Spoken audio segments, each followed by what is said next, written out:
Welcome, everyone. We're so glad to have you here. And we're excited to be able to talk about the Transition AHEAD Roundtable and bring people that are participating in it to share with you as well and address any questions or thoughts that you have. So I'm Wendy Parent-Johnson, the director of the Sonoran Center. And we have several other people from the Sonoran Center that I'd like to have the chance to introduce themselves, and then we will tell you a little bit more about what's going to happen tonight. So, Selena, did you introduce yourself?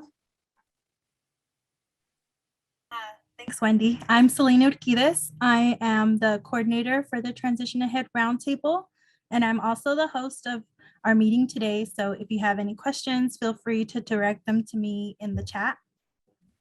And so I'll also be the screen master, but Marty kind of going crazy here. And then Kelsey, would you like to introduce yourself? Yeah, my name is Kelsey Montano. I work for the Sonoran AHEAD. I am a transition specialist. Thank you. And Damien. Hi, everyone. Good to see you. My name is Damien Gudino. I work as a vocational specialist with the Sonoran AHEAD. I am based out of the Phoenix site. Okay, thank you. And the rest, we have other people, but they can introduce when their time comes that will share their role with the roundtable and their experiences. I do want to acknowledge Michael Leva, who is on here with the Developmental Disability Planning Council, who has been such an instrumental part of our roundtable. It looks like he's connecting to his audio, so I'm not sure if you are connected totally there to the group, but the Planning Council's funding is what has allowed us to bring this resource and develop an Arizona model of something that we developed. Richard, myself, Emily Meyer, and another large, incredible team in South Dakota. And so we had called the Transition and Action Clinic there. Michael, I don't know if your ears were just burning, but I just mentioned you and acknowledge your support and all of your involvement with this. So there he is. Hi, Wendy. I'm sorry. I was having some technical difficulties, but I'm on. Well, we Sorry just about called that. out, and we were giving you all of our appreciation for making this opportunity possible and for all of your insights with this. So the Transition AHEAD Roundtable has just been, yeah, Jason, thanks, has been just an excellent way for us to be able to develop and bring a new resource to Arizona to address some of the needs of young adults and their families as they leave school. And we've had so many people that have really helped and contributed to what we have developed at this point. So Selena, I'm going to turn it over to you to get started, and then we'll share more as we go. For the evening tonight, we are going to share a little bit of information about the roundtable, and then you're going to hear from people that participate, people that have been involved with the roundtable, and then opportunities for questions. But feel free to put things in the chat as well as we're going. So go ahead, Selena. I'm gonna go ahead and turn it over to Richard. So he's gonna do our introduction of our roundtable. Okay. But like Wendy mentioned, feel free to put any questions or anything in the chat. We are gonna have the question and answer at the end. But if anything pressing comes up, or if you're having technical difficulties with something, please let me know. I'm also going to be putting our short agenda into the chat. Great. Well, welcome. My name is Richard Parent-Johnson. Ostensibly, I retired when I came here, but this project in the Transition AHEAD Roundtable is a project that we started at the med school in South Dakota in Sioux Falls. And it's so important and so exciting when you get something like this up and running I had to come out of retirement to do this, and it's really that valuable to me, and I think it's valuable to other people. Thanks, Michael. That looked like applause, silent applause, but I'll take anything. Okay, and the summary here you can read easily for yourself, but I'm going to emphasize a couple of points. This transition period is for young adults, 16, 17, 18, 19, 20 years old, and their parents, their families in total. This is probably one of the most challenging periods of life for a family and young adult alike. And this is something that we found out initially. The development of the similar clinic, we called it in South Dakota, was focused on the kid. But then the more and more we worked with the young adults themselves, the more we realized that the families had such investment in this process and were so needful of good information and connections with other people that we actually have built up a lot more around families. But we talk about focusing on collaboration. This is a day-long activity that brings a single family and their young adult. We call them emerging adults because this is a period between adolescence and full-blown adulthood. And even the medical field is beginning to see this both in terms of mental development and physical development as a unique time in the life of any human being. It's the uniqueness and the needs are compounded depending on how many, or the issues that may impact the kid's life with a disability. So what we're trying to do is bring the young person in, put them front and center. We call this a roundtable for a very specific reason. We don't want to talk at the kid or the family. We really want to talk with the kid, with the young adult. And so we put them in a position of responsibility in terms of responding to the activities we do together. And then ultimately, you'll see later in the evening, they make a brief presentation at the end of the day, which both impresses us routinely and their family. So that's exciting. What we're really trying to do is facilitate a day-long process. It's a collaborative roundtable. The young adult is at the table, not in the middle of the table. We're trying to help them become more engaged, more of an active participant, and more knowledgeable skill-wise and content-wise about what this transition means to them and where they can go with it. We take this, you'll see as you look at the agenda and the people who are going to be on here tonight with us, this is a very holistic approach. We bring outside agencies, we talk about healthcare, we talk about employment, and those two areas in particular, social skills, education. They meet a lot of people, and parents and young adults alike meet a lot of people and get the chance face-to-face to network. We're really trying to help them step forward, and become the leader, as you'll see there, of their own lives. And that's a challenge for them. It's a challenge for families because they've been the leader for a long time. And in some measure, they are still the default care coordinator. So we're trying to help families and young adults alike. And that's what this roundtable is all about. It's a busy day, a lot of fun. Okay, so when you think about the roundtable, if you think about like a all-day IEP meeting that integrates education, health, independent living, and employment into a one-day event, but it's an opportunity to learn what's available, what's possible, to have one-on-one meetings with each of these organizations, to participate in different activities around that, to really sit back and think about what the young adult and the families, what are their dreams, and what would be that path and the action steps to get there. And so it's a nice way to have exchange with no pressure and to have information shared and an opportunity to directly ask one-on-one questions. So it's really important to know that it's not an evaluation of current services, of the education program. We don't even ask about that. The idea is, what are your dreams for the future? What would you like to see that future be? And go from there. We don't even know the person's disability or diagnosis.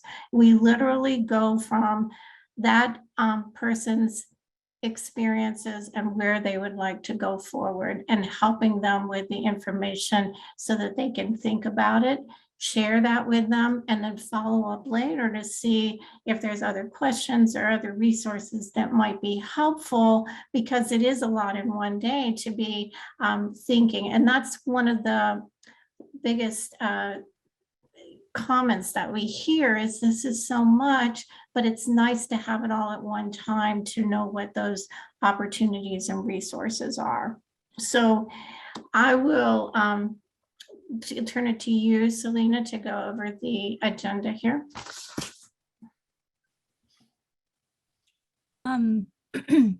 So we don't do this roundtable alone. So our team, I mean, I love our team, we do great, but we couldn't do it without our partners. So here's a list of some of the partners that we work with during every roundtable.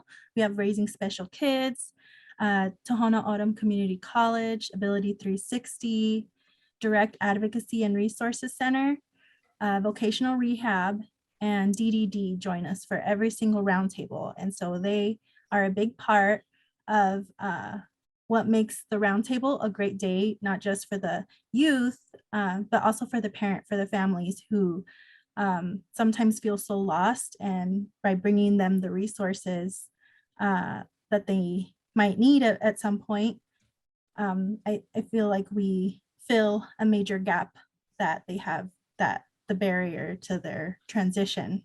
So thanks again to our partners. Some of them are here today. And so the Transition AHEAD Roundtable, like Richard mentioned, it's a full day. So it's a day long of activities for the young adult and for their family member that is joining them. So the different areas that we address are employment, healthcare, education, relationships and community, and independent living. So here's just an example of what the day looks like. So there are sessions meant for just the young person. They get to meet with our peer mentor from our center. They also get to talk about their own wellness and hygiene. They talk about friendships and relationships. They talk about their own personal educational or career interests. They do a career interest inventory, so they get to kind of explore different options. And they do some situational assessments, which some of our staff will get into in just a moment. So the family throughout the day goes through their own sessions as well. So the parents also have an interview with someone from our staff. They talk about ways that they can help to empower their young person. And then they also, like I mentioned before, they meet with our partner agencies. And so throughout the day, they're getting information during these sessions that could help them make the connections that they need to maybe build those bridges for their young person. So is it, whether it be something about employment or about their benefits or different, different services that are available to them, our agencies are there to help.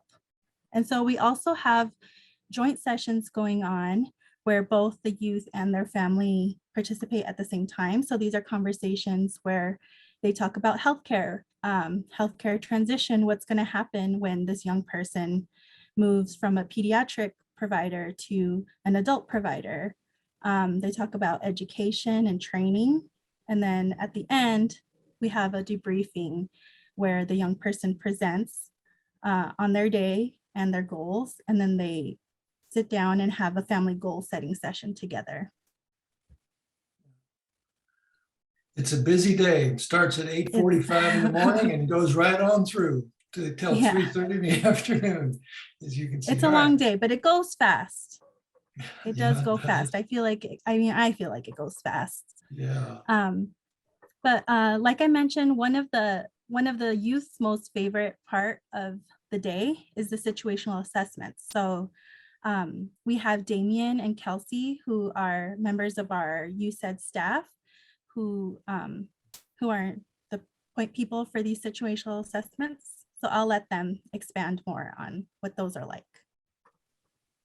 Thank you, Selena. So one of the main takeaways of the TARS sessions is the situational assessment reports. I think these are kind of like what Selena was mentioning. I think the student really enjoys it, is one, because they learn a little bit more about themselves. Like we are able to kind of reassure them that they're on the right path. They know they're they know a little bit about themselves. And so I think these are great opportunities to provide to the students. And so as you can see here, we have three students. We have the first student who is working on sweeping. And so it's more than just completing the task itself. It's what's required to complete all these three different tasks. So we will do three different tasks throughout the session, and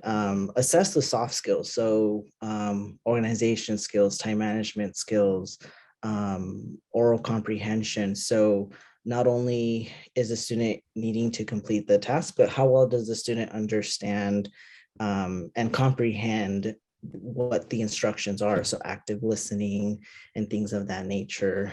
We have a student on the right who looks like kind of pinning some or tagging clothes. And so kind of the manual dexterity. So there's some skills involved that we assess and try to provide the student with, this is what you are good at. This is what we've observed.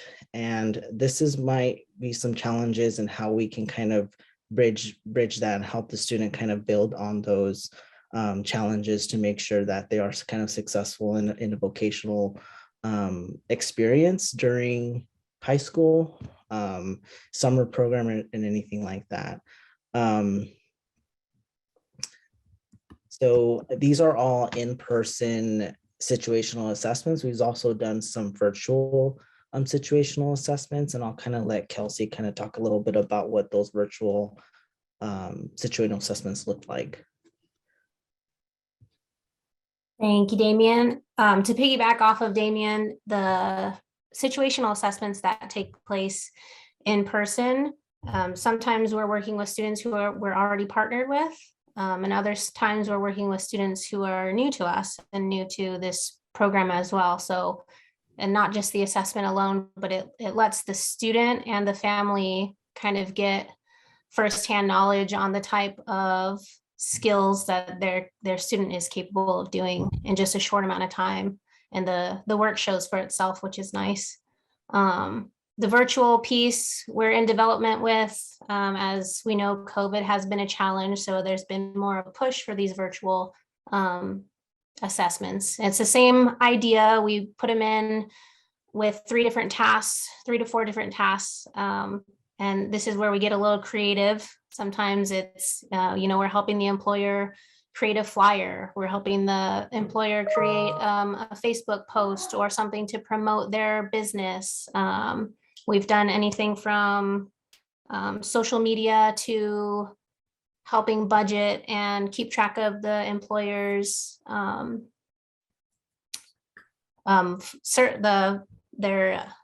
I'm going blank. Their log of how they track all their things. So it ranges. And like I said, we're still in kind of creative mode right now, but we've had a lot of success virtually and in person so far.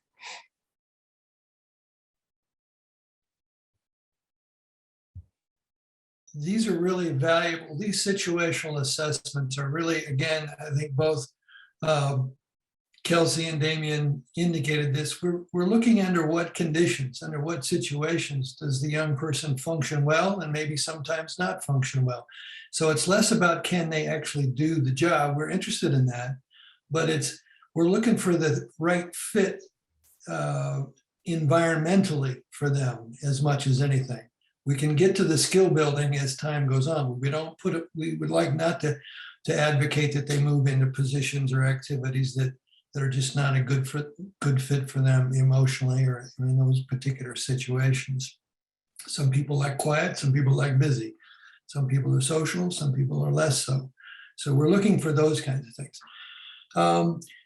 At the end of the day, and I know this will hopefully become a little clearer as we progress through the evening, all these activities go on and we as a team are taking notes, and sometimes there's a lunch break and an early morning break and a mid-afternoon break. We will do a lot of conferring with one another at those times about what each of us is seeing and hearing, sharing our thoughts, not in any great detail, but just keeping apprised of how things are flowing. One of the key things that will culminate at the end of the day that the parent is not aware of and per se, we're not trying to hide anything, they just aren't really thinking about, oh, my young adult is going to come up with an inventory that comes from him or her directly to us. What are my strengths? This is an example of an actual, this is a little more articulate and verbal than some of them that we have, but this is an actual use planner that in dialogue with us near the end of the day, after they've experienced many different things, had healthcare conversations, education conversations, employment conversations. At the end of the day, we have them respond to what are your strengths? What are your interests? Now, we've picked up on many of those as the day's gone on, but we like to hear them articulate that as best they can. Even the nonverbal kids, we have found ways to help them express their interests, their strengths, their goals. And then we also ask in a move toward helping them learn and practice self-advocacy, we ask them, what things would you like your team, your parents, us today, people you've met today, what would you like help with in terms of something that you would like to do? And you can see for yourself there that so we fill them out in that order and we hear that. And that's done with one of our staff members. And then they, I'm sorry, I just keep getting my phone doing things to me I don't quite understand. But the young person actually speaks from this. So we create this document with them. And then at the end of the day, one of the activities that they lead in this roundtable is to share this systematically, usually pretty quickly, with the group. So that's an important activity that in fact, we really like that activity. Something we've added to the model of this transition roundtable that we have not used we didn't have in South Dakota, is this particular steps to my goal. So they pick one of their goals, and in dialogue with the rest of the team, we go, well, what would be if my goal is to get into an art class? Okay, I'm thinking about furthering my education after graduation, but it's really in the field of art. So how can I get into an art class? That's what I want to do, is maybe try that at a VOTEC or community college activity. So what would be the first step? Find out where they're offered. Second, third, and fourth steps. And we try and come up with contact information and a date. When can you achieve? What's a good target date for achieving that step one? What's a good target date to achieve step two? It may be as literal as contacting some of the people they've met today and working with them on an educational issue or the fam. Now, this is the young person who is having this discussion, and the parent in general is a participant observer, mostly an observer, but they can chime up periodically, and they often do. So we want them to try and take some goal and get concrete about it. And we are there to make suggestions, help them be creative. Yeah, we're trying to be good listeners in this process as well. Well, I think it's also important to mention that this is part, when you look at transition outcomes, there's students with greater self-determination, which is related to goal setting. All of those are really helpful for individuals to learn those skills. And so this is the idea of this, in addition to the roundtable activities, is also to give opportunities to practice some of those skills. And then we follow up with that after the report and our follow-up that we do after the roundtable. Yeah. The people, the young person and their family have some of these tools and a few others in hand as they make their way through the day. We have communicated with them. Selena primarily communicates. She's the lead on setting up the date and time. The technology piece is always a challenge. So that gets set up, but they will get these tools. Either both during the day, they'll have them in advance in case they want to use them while they're going through the day, but they'll also get them in a final document that we send them that outlines the things that we've gone session by session by session. Okay. Sorry. So Hi. After the roundtable, what we do typically is we wrap up with all the tools that we have, and we create a customized report for each family. So each family, a couple weeks afterwards, will receive in the mail a report that has all the tools that we use throughout the roundtable, and then they'll also get a summary of the different conversations that were had. And they'll also have some suggestions and things to encourage the young person's independence. So things that they can try at home. And they'll also get the agency resource list. So they'll get the information and contact information from all the people they met with throughout the day. And then we also, we have pre and post conversations with families. So after the roundtable, families can expect to speak with us again 2 more times. So after 2 months, and then again after 6 months.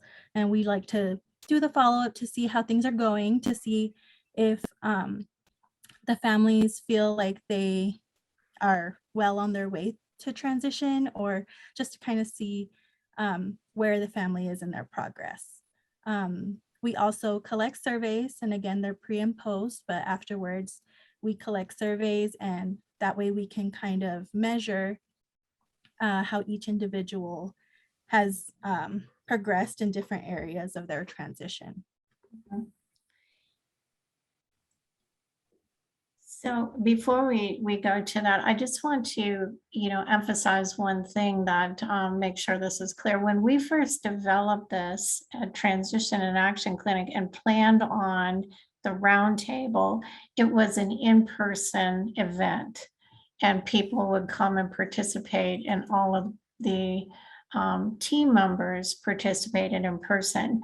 When we started this, obviously with COVID occurring right at the beginning, we modified the roundtable approach so that we have a hybrid, is what we're calling it, a hybrid model, where many of the people are virtual, but the student and one of our staff are often at the school. Now, we've done some that have been completely virtual so that we can have anyone participate who wants to. But we have been modifying and learning as we go to work around COVID and the technology needs that people have in order to participate. And so we've been doing that along the way for each individual. And so I just wanted to stress that we keep thinking we can do one in person, but then, you know, it hasn't led up to give us that opportunity yet. So maybe someday we'll be able to give that a try.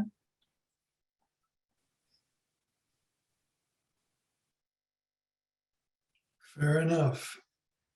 So now we're going to get some perspectives from some people who are on the ground during the day, whether it's a virtual on the ground, but there are people who have been part of our, come in and participate with us during the day.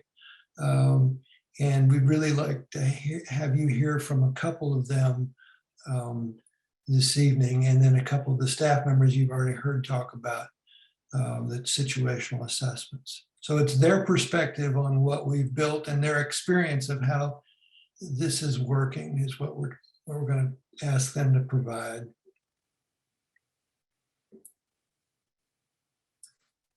So we need the next slide, Selena, I think. No, sorry, this is so this is where we ask either Damien, Kelsey, Ceci, or Nellie. Right. I'm happy to go. Fair enough. Good evening, everyone. My name is Ceci Hartke. I'm Director of Programs with Raising Special Kids. And it's been such an honor to be part of this, because while we're the Parent Training Information Center, we get families that call us on all sorts of reasons that, you know, can fall into this day. It's so great to see the parents get all of this information all at once.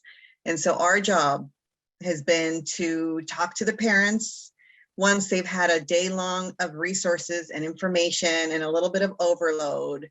But as a parent myself, and also other staff that have come in to speak to the parents, we bring one of the programs that is, the heart of our organization is the parent-to-parent piece. So that's where we get an opportunity to say to the parent, how are you doing? How are you feeling? This is scary. This is overwhelming. It's a lot of information. We offer our services to be able to talk to another parent that is going through a similar situation. And we also try to encourage the piece of passing the baton, because a lot of the times our parents, because they've been advocating for their youth for such a long time, we get to this piece and it's really hard to let go and to allow them to make their choices and to talk to their doctors on their own. And I think as a PTI, we're aware that this is something that we need to talk to our parents about too. It's the dignity of risk and allowing our youth to fail forward and have the experience that any other young person should have. I think it's been such a wonderful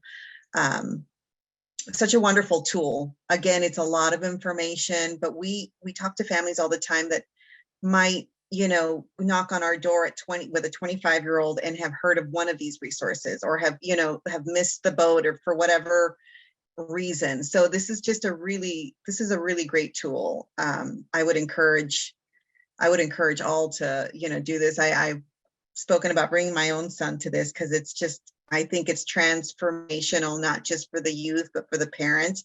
And when you're doing it alongside each other, I think the parent is probably recognizing some things about the youth that they wouldn't have otherwise. So I have nothing but wonderful things to say about this roundtable. Well, I should have. Well, that is recorded. Thanks. We're going to quote you.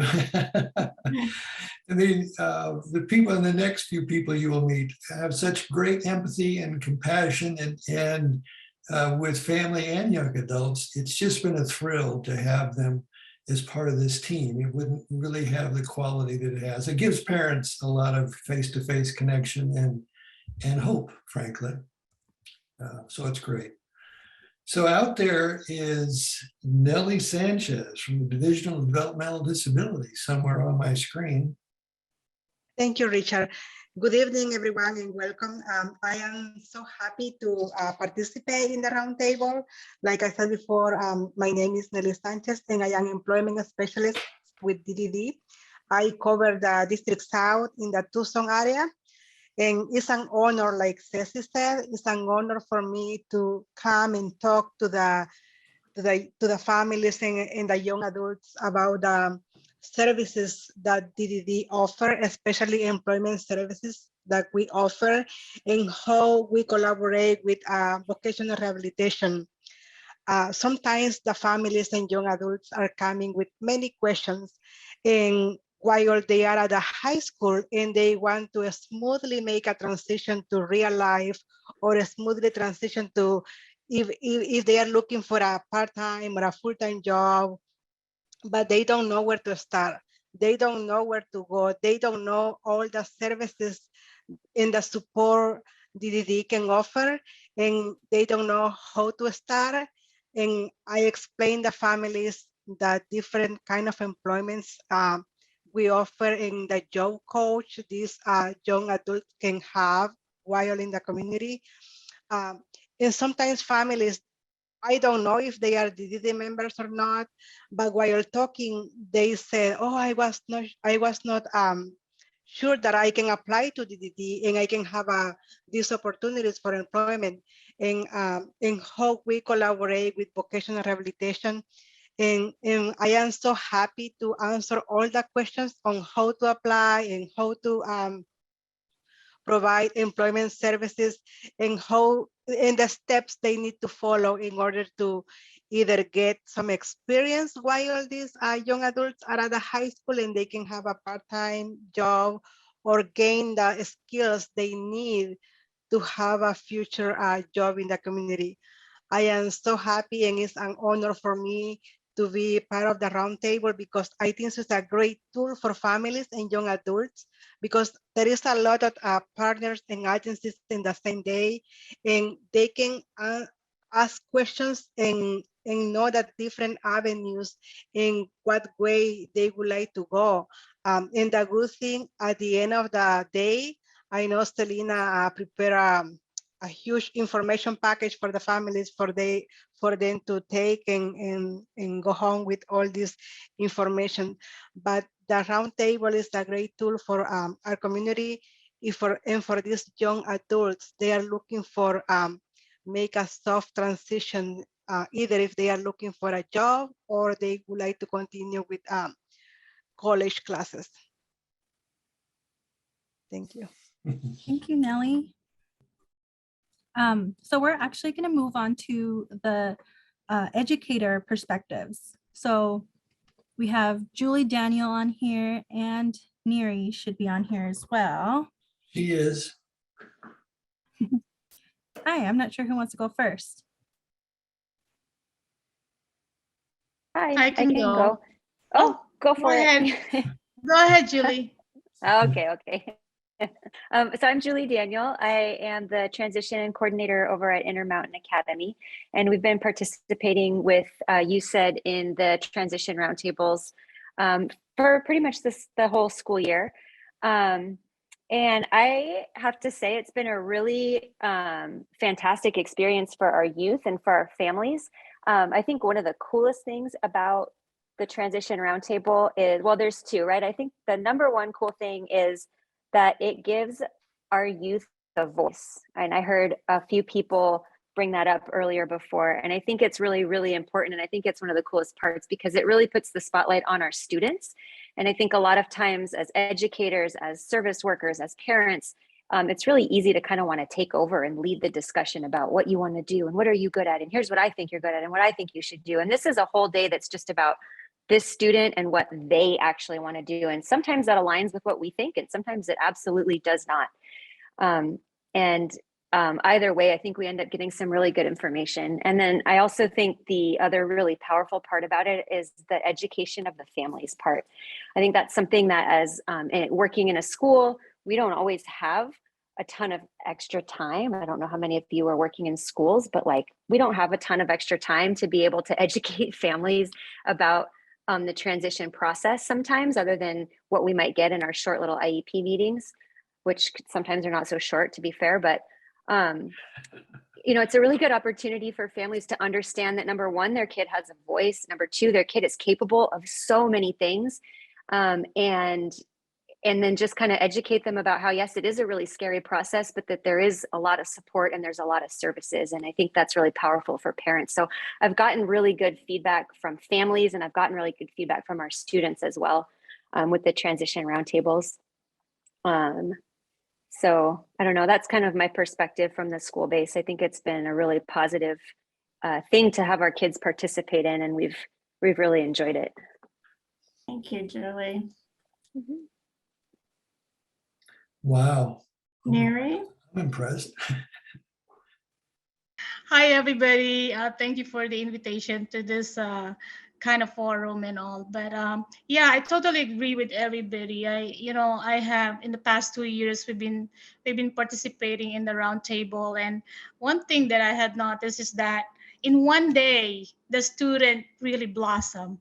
In one day that you provide this roundtable, the student totally change into mature, and with learning all these things that we have in different areas and different components of adult living. I think that's very important. And while I was listening, I joined a little late, but I think I'm not too late. But I was listening and I was thinking, okay, here are the things that I will probably have to shoot an email to Wendy again and Selena and Kelsey for some of the things that I have in mind that I want to share with you that I thought will be really, really helpful in the school system, in our school, in my school, for one. I would like to see this really happen in my school, because I think it's very, very important for all of our students to participate in this roundtable, be it the whole session, or we modify the roundtable somehow. I think a modified roundtable will be very beneficial for our kids, for all the kids, before they even go into like an IP meeting, review our plans and all that. I was looking at it like, if we will tie it up with the plan that we have in our school, it will be a perfect path and road for them. So yeah, I'm looking forward to talk with Kelsey again and continue planning on this. And thank you for inviting us to this fabulous program. And we keep on recommending students, and we make sure that we have students participating. I think this is really helpful for the family, just like what Julie was saying. Fantastic for them. We really don't have enough time to do training for parents, but this is a one day. Families know everything about adult living, and also especially for the kid. At the end of the day, they're totally a different person. They blossom in just one day. So yeah, thank you to Dr. Parent Johnsons. Thank you for for always inviting me to the forum, and I'm always excited to be working with you. So Yeah, thank God there are only two of them. I know. Yeah. So, Oh, wait. Neri, would you tell them what school you're working with? Oh, I work in the Barbecue Unified School District. It's in the Tohono O'odham Reservation in Sales. So you can imagine we are in the rural school. We have all these difficulties with sorry, what happened to my difficulties with technology. But hey, the team of everybody here on the roundtable team made everything happen. They try every way for the student and families to participate. So yeah, it's a day of discovering and adjusting. And at the end of the day, we found out how blossoming our kid is in our school. So, wherever you are, we can make it happen. You can make it happen, actually. So thank you, you said. Thank you, Mary.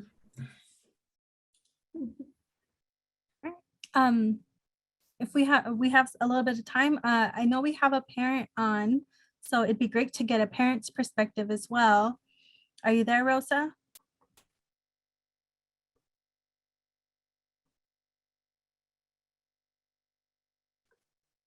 Rosa, are you? I see her on here. She called in. Yeah, she may be one of those two phone numbers that doesn't have her name. Thanks for that, Michael. Yes. We do too. We do too. There she, can you unmute your phone.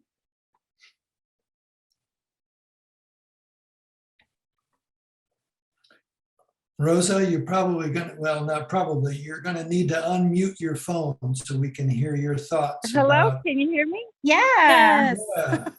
Oh, okay. Yeah, it asked me to press *6. I did. It is unmuted, but I guess I had to press *6. Okay. Sorry about that. That's okay. But we're always having issues.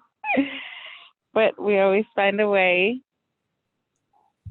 So yeah, I'm here and I'm glad to be a part of the team and here with you guys this evening.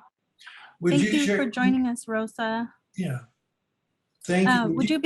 Would you be able to share a little bit about your family's experience going through the roundtable?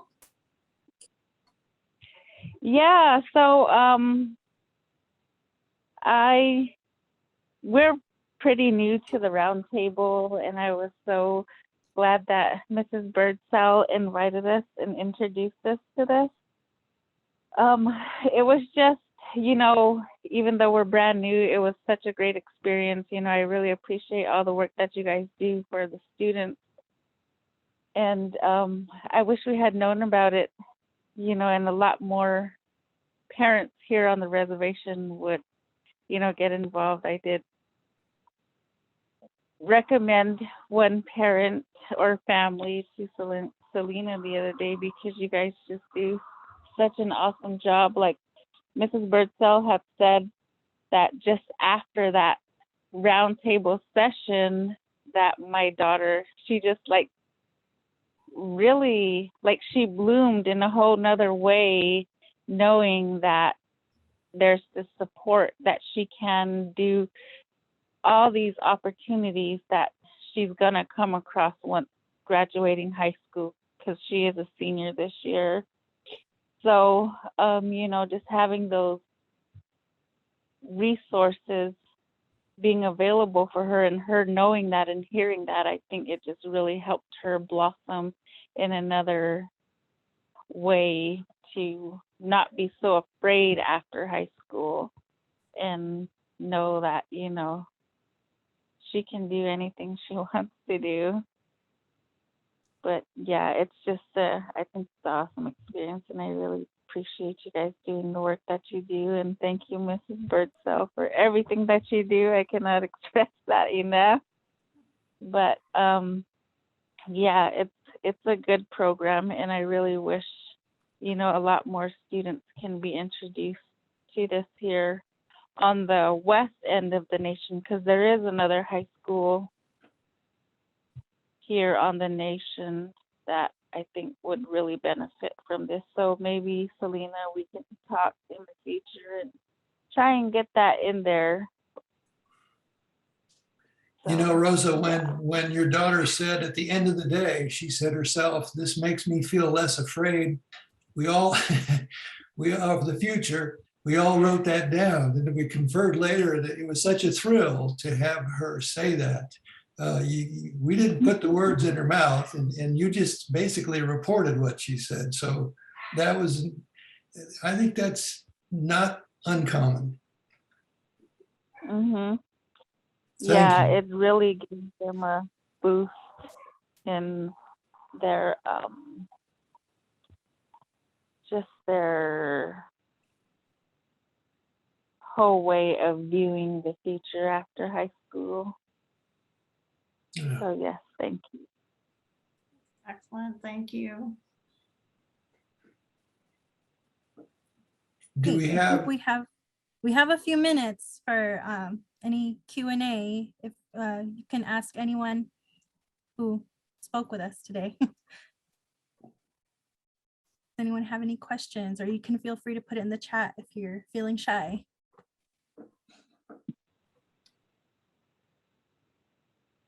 Selena, can you tell folks how they can either themselves or someone that they know can be able to refer to participate, please?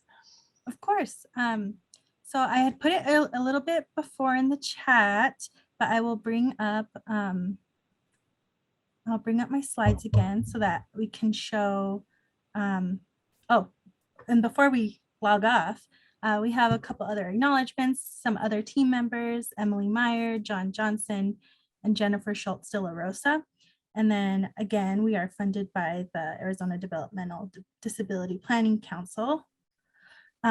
But if you would like to either refer your own family or refer a family that you might know to participate in the roundtable, here is my contact information. So please reach out to me with any questions, or and we can start getting that ball rolling to get everyone referred. We have a question in the chat.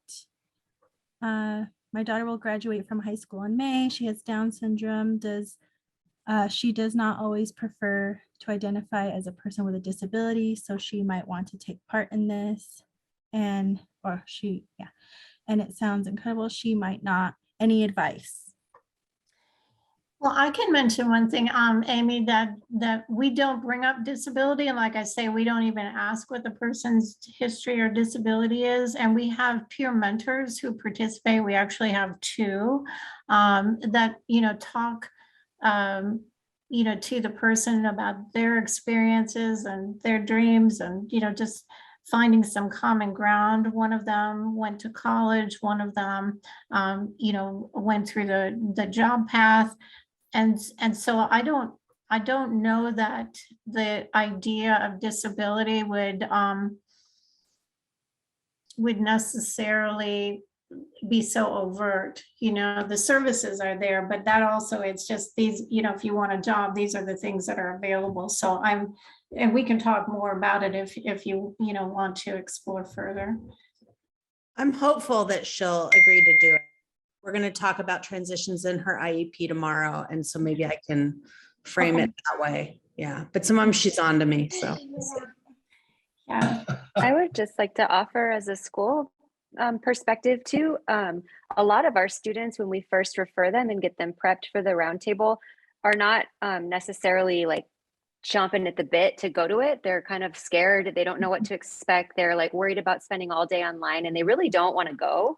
But once they get into it, they might either, it's kind of shy for the first however long, half an hour, whatever. But as the day goes on, the feedback that I get is that they really open up, and the roundtable has pulled stuff out of my students that I haven't been able to get out of them, from the school perspective with the way we do things at school. So I'm not sure exactly how I haven't sat in on a full TAR, so I don't know exactly what magic they work when they're in there, but the kids, like, they don't want to go, but when they're there, they really do come out of their shell, and they get some really cool stuff from them. And then the document that they present at the end is really, really helpful for like our transition planning process in the IEP. We have that whole transition document, and tons of the information that comes from that is incredibly helpful for us writing that and helping us develop school-based activities that help them meet their goals. So one other thing that we didn't mention, and I'm going to claim it as an oversight on my part, is that I think we and Damien and Kelsey have helped and create what's called a vision board. So they listen in periodically and participate in doing the situational assessments. They listen to the young adult. They listen to some of the comments that they make throughout the day. They listen to us confer, and they create a vision board at the end of the day that is also one of the last activities. And that vision board, it's very visual, it's a graphic. They're quite impressive, actually. I'm in awe of how you can do that during a day and still keep your computer alive. But that's an important thing. Many of these young adults like to see something that is representative of their vision. So when we say, this is what you've been telling us, with pictures, and it gives them an anchor. It gives them an anchor, a place to refer back to if they want to in future days or weeks or months. That's another new thing that the roundtable has brought into this kind of activity. Very good.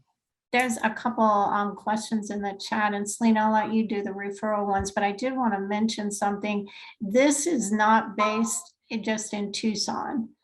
So we were always planning on doing some kind of like a telehealth version so that we could expand it. But we started in Tucson, but we are broader than that. And if you live in another location, that's okay. It's not tied to a school or tied to a program. We are doing things virtually to allow anyone to participate. And the other thing I wanted to mention is that there is no criteria in terms of a student's ability to participate. We've had individuals that do not have verbal speech or a communication device. And so we're participating on Zoom, and we've figured out how that person can express their preferences and interests and using signs and stuff, or some way working with the school to be able to have them participate. So this is open to anyone. And I don't want anybody to think that it's just a certain student. And Selena, do you want to address some of the referral questions, please? Sure. So let's see. So when will the next TAR? Like I mentioned in my message, so we have roundtables occurring. We have one for this week, and we'll be going through, we have them scheduled on our schedule through March, and we have a lot of slots available. So we start filling them as we receive referrals. We start filling those slots in. Right now, there isn't a wait list.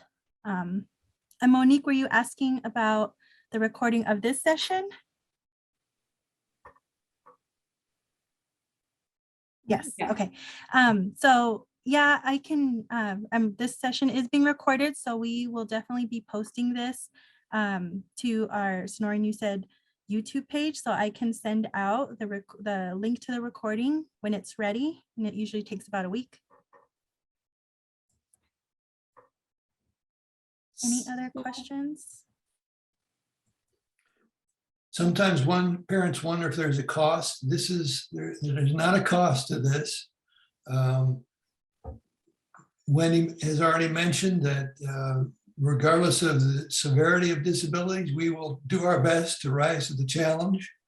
We've got some really very creative people on the team. And it's been a great experience for all of us. So we're at the end here. Please, if anybody has interest, thinks of a question later, feel free to reach out to Selena. You're always welcome to contact me or any of the other members of the team. We're happy to try and answer, and we'd love to have your participation if you're interested. And we appreciate all of our partners and team, this amazing team that has helped us develop this. And it's a constant iteration to make sure that we're accommodating any family and use situations. So thank you, thank you, thank you. And we hope to see you again at the round table. And Amy, we'd be